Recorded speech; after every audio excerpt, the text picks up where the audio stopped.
histoire di koy bind tax ñu ñëw teew ndax Sénégal dafa am fu mu jëm te dafay laaj ñëpp booloo solidaire tous les patriotes du Sénégal tous les peuples sénégalais ngir vraiment li ñu moom ñu fexee jëlaat ko projet bi ñu doxal ko ba lépp luñ ci su bëgg ñu am ko incha allah.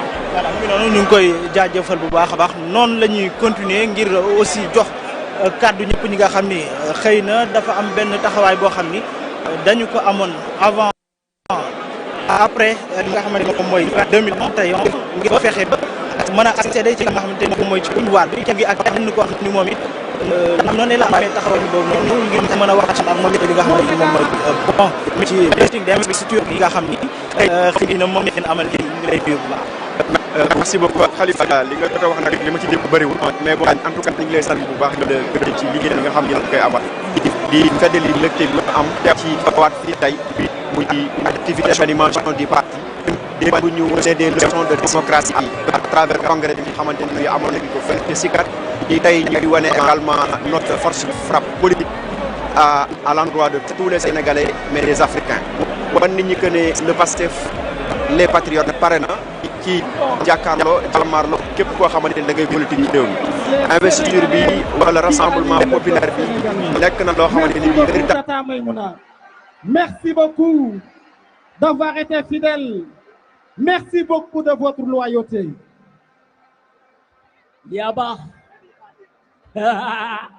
Yaba. Barke Rasulullah.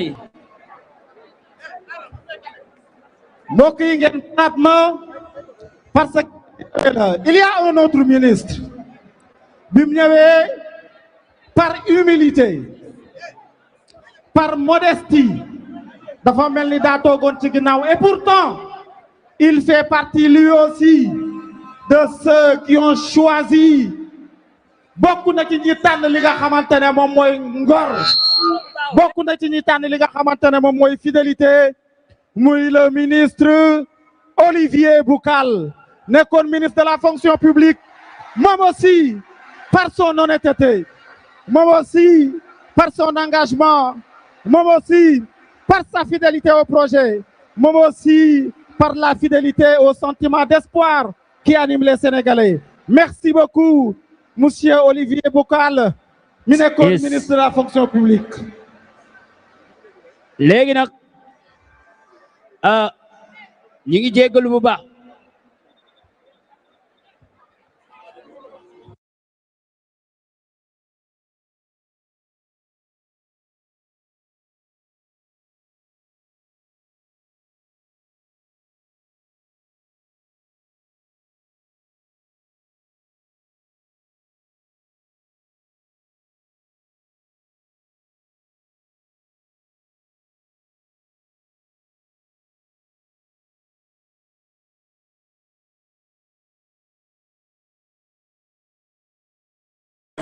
parce que du ci mbir yi mais ki woote la mooy le président Ousmane Sonko donc loolu moo tax nag aujourd'hui mouvance bi ñëw ñëpp ñëw mu doon nag benn élan décisif boo xam ne Pastef moom la lancé xam ne Pastef xam ne parti la boo xam ne c'est un parti politique populaire c'est un parti politique communautaire communauté bi yëpp ñoo ko adopté boppam loolu moo tax tey jii bu ñuy wootee dara il faut que mu élargir ñun nag en ce qui concerne le parti élan décisif la nouveau départ la ngir yóotu li nga xam ne moom mooy présidence bi en 2029 incha allah. gars yi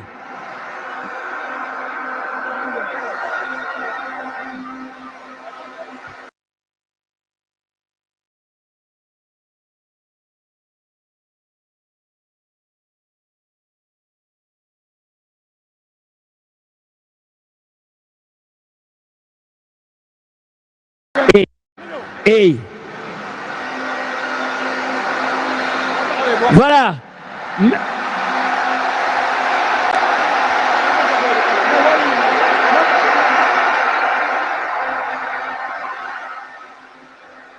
gars yi may leen ma tuuti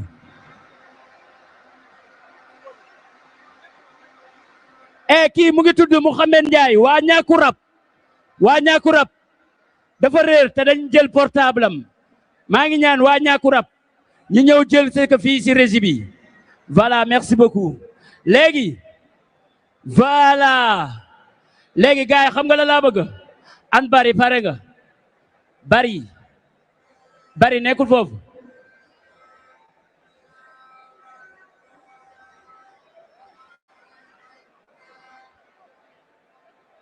moom la ñu dëgg c'est bon voilà gox merci bu ngeen dem Bari. xëy na ngeen am benn candidat boo xamante ne ñoom ñëpp ñoo ci ma dégg.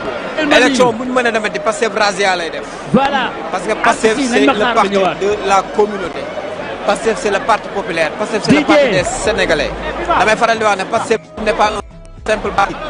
Pastef dafa am beneen cachet boo xam daf koy ci wàllu politique. na tor si tàkk may gis na tor si tàkk may gis na tor si tàkk may gis na tor si tàkk may seen na tor si tàkk may seen na fépp di tàkk may seen na tor si tàkk may seen DJ yow laay déglu de DJ na tor si tàkk may seen au moment attendu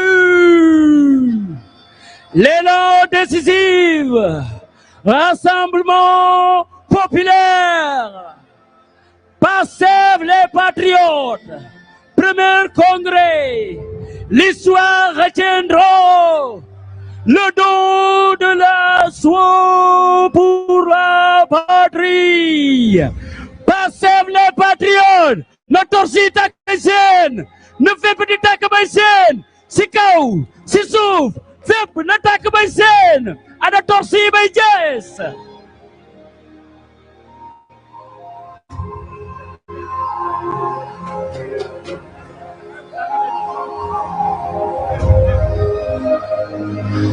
and again Sénégal and again na drapeau yi jóg na photo ku sell ki di jóg est-ce que ça va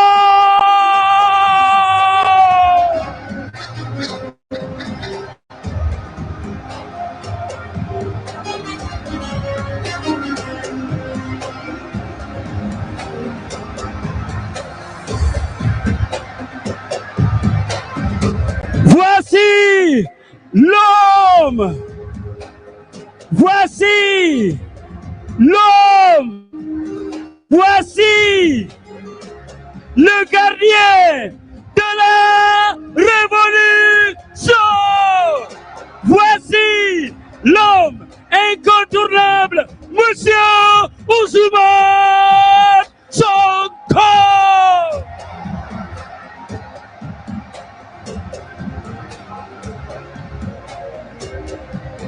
Pastef les patriotes Arena avec vos lumières tous sur le rythme de Ndiaye Gaindé tout le monde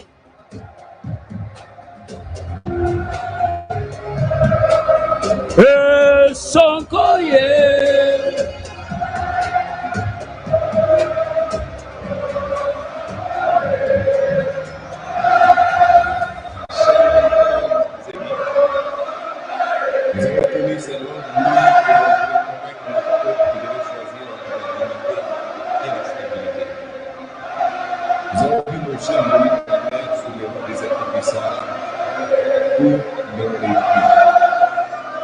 Nous avons vu des diplômés errer sans emploi pendant que les richesses du pays quittaient le port. Nous avons vu des paysans produire sans vivre dignement de leur travail. Nous avons vu des mères renoncer des soins pour elles-mêmes, pour leurs enfants, faute d'argent.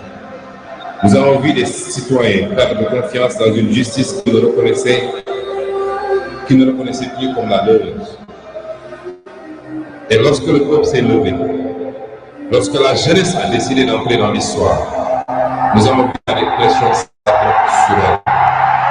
Mais le peuple sénégalais n'a pas reculé. De 2021 à 2024, quelque chose de profond s'est produit dans notre pays. Une conscience nouvelle était née. Une conscience nouvelle est née. Non!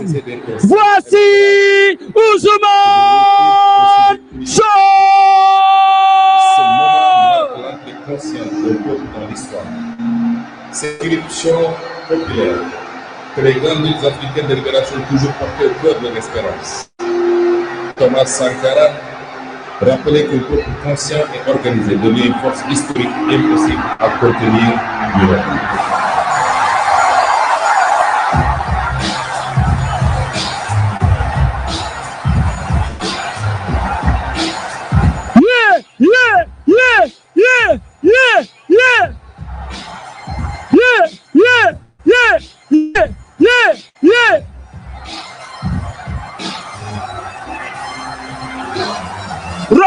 nokos di def jéggi raay maa fokk DJ Meuz nawetaan DJ Meuz nawetaan DJ Meuz nawetaan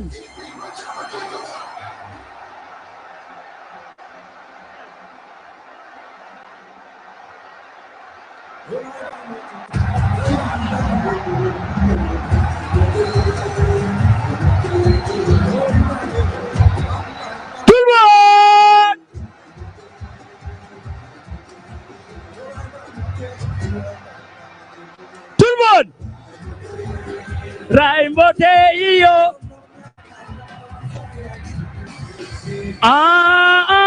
Africa bi préparé Ismaïla Lo